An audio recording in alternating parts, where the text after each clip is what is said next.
పుట్టింటికల పేరుతో పసిపిల్లలకు గుండు కొట్టించడం, పుట్టింటికలు తీయించడం అనే ఈ ఆచారం మీరు అన్ని చోట్ల చూసే ఉంటారు.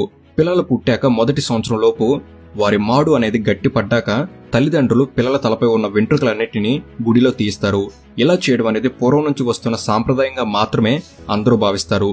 కానీ ఈ ఆచారం ఏర్పాటు చేయడం వెనక ఒక సైంటిఫిక్ రీజనే దాగి ఉంది. సాధారణంగా ఒక బిడ్డ తల్లి కడుపులో 9 నెలల పాటు ఉండి పెరిగాక తర్వాత కానీ ఈ లోకానికి వస్తాడు. అయితే గర్భంలో ఉన్న ఈ 9 నెలల్లో లోపల ఉమ్ము నీటిలో బిడ్డ శరీరం అనేది పెరుగుతుంది. దాంతో కొన్ని రకాల సూక్ష్మ క్రిములు అనేవి బిడ్డ శరీరంతో పాటు తల పైభాగంలో కూడా ఉండి వాటితోనే బిడ్డ బయటకు రావడం జరుగుతుంది. ఇక బయటకు వచ్చాక కొత్త చర్మం వస్తూ శరీరంపై సూక్ష్మ క్రిములు అనేవి మెల్లగా పోతున్నప్పటికీ తల పైభాగంలో వెంట్రుకల విషయంలో మాత్రం అలా జరగదు. ఎంతలా మంచి మంచి షాంపూలతో బిడ్డ తల వెంట్రుకలను శుభ్రం చేసినా కూడా ఆ సూక్ష్మ క్రిములు అనేవి పూర్తి స్థాయిలో తొలగిపోవు.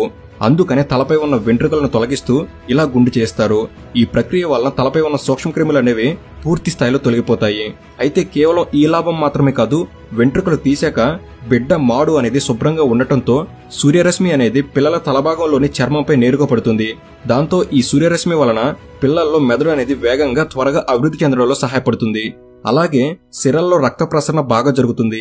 అలాగే పసిపిల్లలకు ఇలా గుండు చేయించడం వలన పిల్లలకు దంతాలు సులువుగా వస్తాయి అనే శాస్త్రీయ నమ్మకం కూడా ఉంది.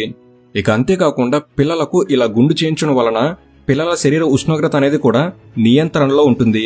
అలాగే కురుపులు, మొటిమలు, విరోచనాల వంటి వ్యాధులు దూరమవుతాయని, బిడ్డ శరీరం కూడా చల్లబడుతుందని పెద్దలు తెలుపుతున్నారు. నెంబర్ 2,